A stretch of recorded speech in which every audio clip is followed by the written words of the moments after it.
Estamos aqui agora para apresentar o curso de arbitragem, falar um pouco sobre torneios oficiais da CBX e também os abertos do Brasil. Comigo aqui também nos estúdios, Pedro Lage, que é árbitro regional e também mestre nacional. Olá, Pedro, seja bem-vindo. Obrigado, Ricardo. Com certeza um tema importantíssimo. Pois é, isso faz parte do nosso curso de arbitragem e a gente queria comentar algumas situações para que o pessoal pudesse ir compreendendo.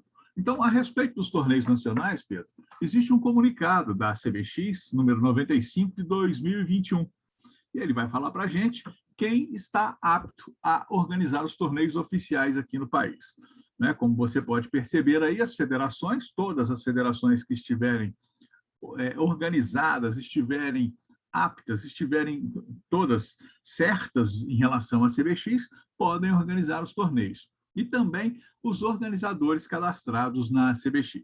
Mas como é que você vai realizar esse cadastro para se tornar um organizador oficial da CBX? Aí existe uma explicação, não é certo, Pedro? É um comunicado, o número 22 desse ano agora, de 2022. Quer comentar alguma coisa, Pedro? Fica à vontade. Perfeito, cara. Esse comunicado ele vai trazer as diretrizes de como os organizadores vão precisar se enquadrar. Vão ter algumas exigências que eles vão precisar cumprir e, a partir daí, vão estar aptos a organizar um evento oficial da CBX. Eu vou passar para o pessoal, Pedro, as informações que constam nesse comunicado 22 da CBX. Veja bem, é preciso ser uma pessoa jurídica com CNPJ ativo e constar nas atividades desse CNPJ como organizador de eventos. Aí você tem que preparar uma série de documentos também que serão enviados para a CBX. Cópia autenticada do contrato social e do CNPJ da pessoa que estiver fazendo esse pedido, né, da pessoa jurídica. Um currículo enxadrístico de pelo menos um dos sócios, né, dos eventos, das participações, da movimentação de xadrez de um dos sócios. Tem que levar ainda, apresentar, uma carta de referência, feita por alguém também do meio do xadrez. Apresentar certidões de antecedentes criminais de todos os sócios, certidão negativa de ações cíveis e protestos de títulos da pessoa jurídica que estiver pedindo para ser organizadora de eventos, apresentar uma carta aval da Federação de Xadrez que é afiliada à CBX e desde que essa federação também esteja regularizada junto à CBX. Né? Nesse caso, na ausência da federação não estar regularizada junto à CBX, a própria CBX, por um critério discricionário, vai poder suprir essa situação. E ainda, o mais interessante é que os sócios deverão preencher um formulário, que é um anexo desse comunicado número 22, se comprometendo a zelar pelas premissas que regem o estatuto da CBX.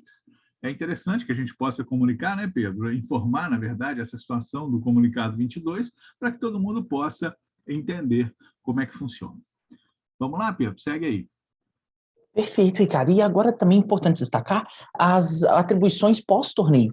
Então, uma vez organizado o evento, há algumas obrigações do organizador após a finalização do torneio para ele ser homologado e computado o rate, caso esteja oficializado na CBX e na FIDE. Eu vou tomar a liberdade, Pedro, de informar antes as coisas que são necessárias para se pedir para realizar um torneio. Então, quando você vai até a CBX pedir para organizar um torneio, você tem que informar o nome do torneio, né, o ID da CBX, de quem é o organizador, onde vai acontecer, ou seja, a cidade, o estado onde vai acontecer, data de início, data do término também, quem vai ser o diretor do torneio, se o organizador for uma pessoa jurídica, e ainda informar o ritmo de jogo, o nome do árbitro, o sistema de jogo e, por fim, o número de rodadas. Tem que informar também, Pedro, se o torneio vai ter validade para a rate FIDE e se o torneio será válido para a norma de mestre internacional ou GM. E, por fim, que é interessante comentar também, você tem que apresentar uma estimativa do número de jogadores, no caso do torneio valer o rate FIDE. É interessante comentar que essa é uma estimativa, não significa dizer que se você colocar lá que o torneio vai ter 100 jogadores, se estiver 90 ou 110, não vai alterar em nada em relação ao que é o torneio, mas você traz uma estimativa sobre essa situação. Perfeito, Pedro? Perfeito, Ricardo. E lembrando também que o diretor do torneio ele não deve ser nem jogador e nem um árbitro. Uhum. Não, claro, perfeito. Bom, aí, como você comentou, as informações quando você termina o torneio, né? Aí sim, você vai informar mandando um e-mail para a CBX, que é cbx@cbx.org.br, a secretaria da CBX que recebe esse e-mail, e aí sim, você vai informar o número exato de jogadores que estão participando do torneio. E no caso do torneio ser no ritmo clássico, no ritmo standard, você tem que informar também o número de jogadores que tenham rate feed. Tá? Isso é para efeito de cálculo. No caso de torneios rápidos ou torneios blitz, você vai informar o total de jogadores. É preciso ainda informar se o torneio foi no sistema suíço, né? E nessas circunstâncias também, o número de jogadores inscritos deve ser igual àqueles que constem no relatório, mesmo que algum jogador, Pedro, não tenha efetivamente jogado qualquer rodada. Interessante, né? Que seja comentado nesse formato também, para o pessoal poder compreender a situação. Perfeito? Com certeza. E bem destacado também o relatório gerado pelo próprio programa de emparceramento consta os jogadores eventualmente que pediram para ser desemparcerados, então eles também precisam estar atentos nessa conta da quantidade exata. Pedro, fica à vontade para comentar aí sobre o pagamento das taxas, lembrando, pessoal, que são os valores referentes ao ano de 2022 que constam na página da CBX. Perfeito, Ricardo. Aos amigos, os torneios standard, né, que são os torneios clássicos, eles têm uma taxa de R$ 100 da CBX, e caso o torneio também esteja computando rating feed, a taxa de R$ 300. Essas taxas são pré-torneio e pós o evento, deve ser também quitado ao envio do relatório junto, né, R$ 12 por atleta com rating feed. Os jogadores que não têm rating feed standard não pagam essa taxa de R$ 12. Os ritmos rápido e blitz, por sua vez, eles já necessitam R$ 100 da taxa CBX e R$ 4 por atleta, independente de possuir ou não rating, todos os jogadores que constam no relatório pagam R$ 4. Uhum. E quando for Blitz, Pedro? O Blitz, na mesma ideia do rápido, R$ 100 também de taxa e 4 por jogador constando no relatório. Para o pessoal poder entender também, né? No ritmo rápido, no ritmo Blitz, mesmo valendo rating feed, você não tem outras taxas a serem quitadas também, né? Interessante que o pessoal possa comentar a respeito Se dessa situação. destaca também, Ricardo, o fato de que os jogadores para o torneio de rápido e blitz não precisam estar com a anuidade em dia, né? Então, os custos são um pouco menores ali para os organizadores e os jogadores também não precisam estar com a sua anuidade em dia. Por uma vez, para o standard, né, para o xadrez clássico, ele já precisa, tanto valendo rate CBX e CBX e FIDE, precisa estar com a anuidade em dia. Não, é claro. Agora, a própria CBX coloca na sua página a relação de torneios nacionais, que são os chamados torneios oficiais, torneios providos e organizados pela CBX. Eu vou falando cada um aqui, vou pedir a você, Pedro, que faça a gentileza de dar uma pequena explicação sobre cada um desses torneios. Então, vamos começar pelo Campeonato Brasileiro Absoluto na fase final. Perfeito, e cadê o campeonato mais importante do país, que é realizado anualmente, né? E classifica a partir dali jogadores, por exemplo, para a Olimpíada, que vão representar o Brasil. Então, sem dúvida, é o evento mais importante. Ele já ocorreu de algumas diferentes formas, seja por classificatórias, né, pelos abertos do Brasil, semifinal e final, ou até mesmo com final aberta, como foi a última edição. Agora, o Campeonato Brasileiro Feminino também é a fase final. Da mesma ideia do absoluto, né, ele também é o campeonato mais importante ali para o naipe feminino. As jogadoras podem também participar do absoluto, se for eventualmente em datas diferentes, né. O absoluto ele contempla os dois, masculino e feminino juntos, né, e o feminino é um evento exclusivo para as mulheres e também tira ali não só a campeã, mas as representantes na Olimpíada Feminina vão representar o nosso país. Perfeito. Tem um circuito nacional, que são os abertos do Brasil também. Dá uma explicada para a gente, por favor. Perfeito. Esses são os torneios de maior incidência, né, que mais tem recorrência no Brasil. Ele tem algumas especificidades que a gente vai comentar um pouco mais à frente, mas é um circuito de abertos que se realiza durante o ano todo, normalmente do começo do ano até o final de outubro, são válidos como classificatório para a final do Brasileiro, né, eventualmente dentro da especificidade de cada edição do Campeonato Brasileiro, os abertos do Brasil vão classificar os melhores jogadores para a semifinal e até mesmo a final do Campeonato Brasileiro. São eventos que os organizadores em dia podem realizar, costumam ter em quase todos os estados do Brasil. São eventos de final de semana, normalmente de sexta a domingo, e contempla assim, a oportunidade do xadrez pensado de forma bem aberta, né? Os jogadores precisam se atentar ali nos locais mais próximos para poderem participar e vão estar participando desse ciclo do Campeonato Brasileiro. Regionalmente, né, geograficamente, o Brasil foi dividido em 5 regiões: Norte, Nordeste, Centro-Oeste, Sudeste e Sul. Então, existem também os torneios regionais. Fica à vontade, Pedro.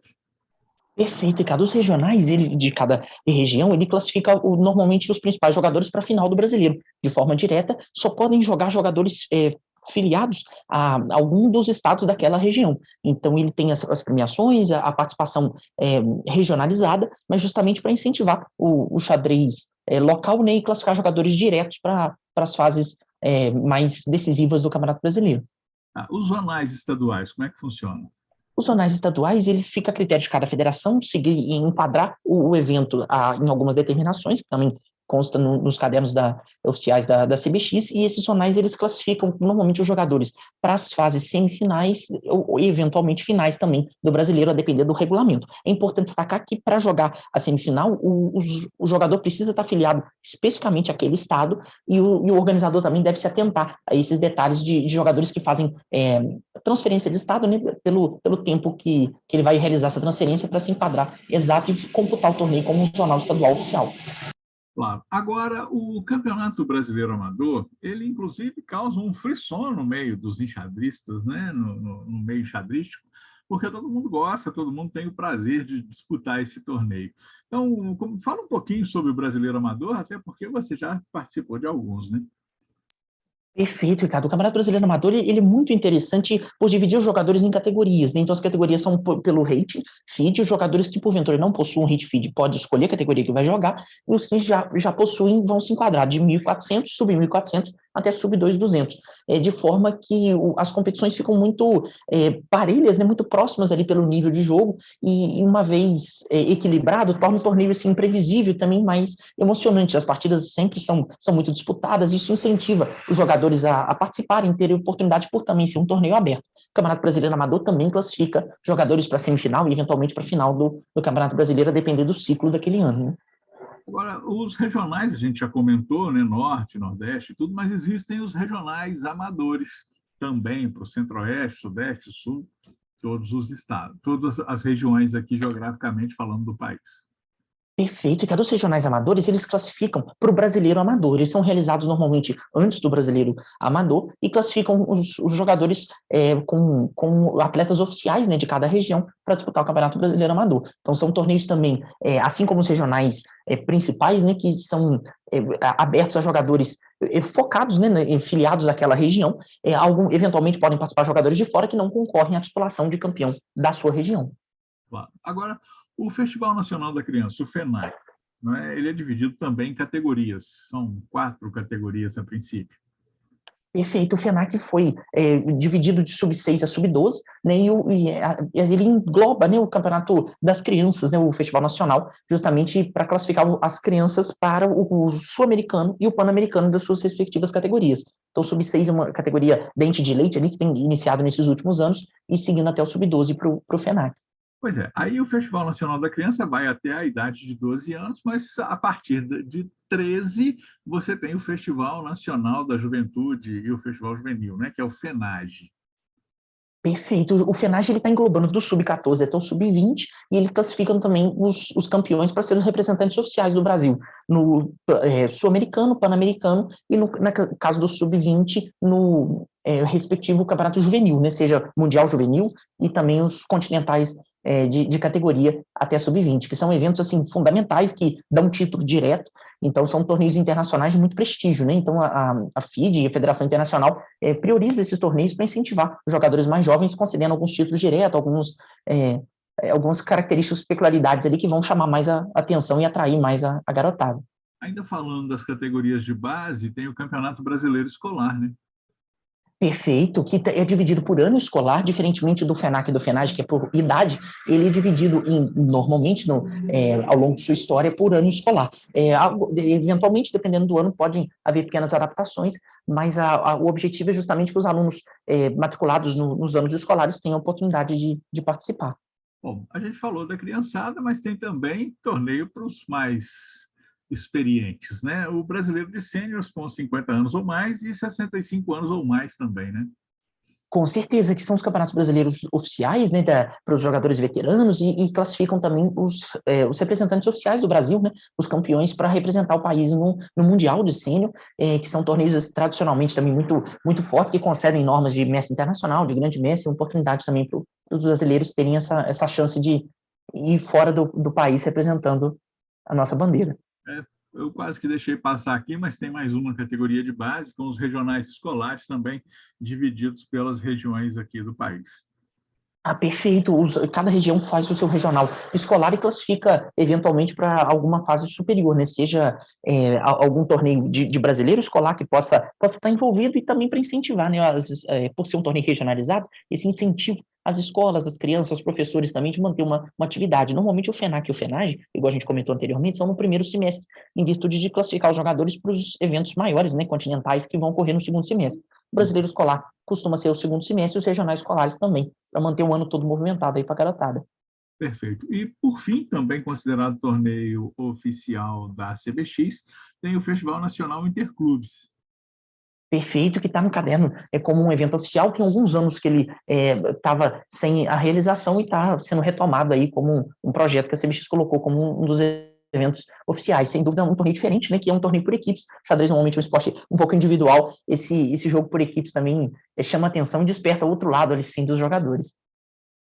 Bom, a gente, antes de falar dos abertos do Brasil, eu precisava comentar sobre os procedimentos finais de oficialização do torneio. Depois que termina, você tem aquelas taxas que têm que ser pagas, né? R$ 12 para jogador no ritmo standard, jogador que tem a rede e feed, mas o organizador do evento, você até já havia mencionado de forma bem rápida, que ele tem um dia para enviar o relatório para a secretaria, por e-mail, claro, né? E colocar no assunto do e-mail o ID do torneio e informar algumas coisas. Então, ele tem que mandar o arquivo do Swiss Manager também, e informar o nome do torneio, nome e sobrenome do jogador, que não, né, todos eles sem acentuação, o título do jogador, se ele é mestre nacional, se ele é candidato a mestre, se ele é mestre internacional, se ele é grande mestre, o rating CBX e feed de todos os jogadores, colocar também a data de nascimento. No caso de atletas femininas, é preciso ainda digitar obrigatoriamente que ela é do sexo feminino. A federação que estiver promovendo o torneio, né, no caso de ser algum brasileiro, algum torneio desses oficiais, o ID-CBX e ID-FID do jogador, e ainda o coeficiente do jogador, mas aí já, né, o K de cada jogador, mas isso é facultativo, coloca se achar que é conveniente. E ainda o ID-FID dos árbitros, tanto o árbitro principal quanto o árbitro adjunto. E também, no caso das partidas dos torneios no ritmo standard, é preciso obrigatoriamente mandar em um arquivo único todas as partidas no formato PGN, que pode ser gerado com o programa do ChessBase ou qualquer outro programa similar aí que faz esse papel também. Aí tem que entregar toda essa documentação até 5 dias úteis após o evento, em relação aos arquivos em PGN, no caso de não ter enviado antecipadamente. Só para deixar claro, né, Pedro, para o pessoal entender como é que funciona. Agora, vamos falar dos abertos do Brasil aí? Fica à vontade, Pedro. Tem 3 Perfeito. itens, né? Com certeza tem os três ritmos, igual a gente já comentado também das taxas diferentes ali para o organizador. Os torneios também são separados do circuito de aberto do Brasil em algumas categorias, elas são fixadas. Então, por exemplo, os abertos do Brasil Standard, eles devem ter uma premiação mínima de R$ 4.000 e deve ser um tempo de reflexão de 90 mais 30 em 6 rodadas, né, ou 120 minutos nocaute. Né? Normalmente são utilizados os relógios digitais, a prioridade aí sempre com acréscimo, né, para cada jogador. Então, esses torneios costumam ser 2 rodadas na sexta, 2 no sábado e 2 no domingo. Né, o padrão de final de semana, com premiação mínima de 4.000. O torneio, o Aberto Brasil, por exemplo, de rápido e de blitz, eles já são torneios mais curtos, de 1 ou 2 dias, não costuma passar disso, uma premiação mínima para ambos de R$ 2.000. O rápido, ele deve ter um tempo de reflexão de 15 mais 5, né, ou 20 minutos nocaute, em 7 rodadas, e o Aberto do Brasil de blitz, também com premiação de 2.000 em ritmo de jogo de 3 mais 2, que é o ritmo mais utilizado aí para a categoria de blitz, em 11 rodadas. Perfeito. Com isso, a gente encerra aqui essa primeira, né, nessa gravação dessa aula para o nosso curso de arbitragem, informando, falando dos torneios nacionais, dos abertos do Brasil, trazendo um panorama para as pessoas que estão acompanhando a gente no curso de arbitragem. Pedro, muito obrigado e até daqui a pouquinho. Obrigado, Ricardo. Até mais. Vamos lá, então, encerrando aqui.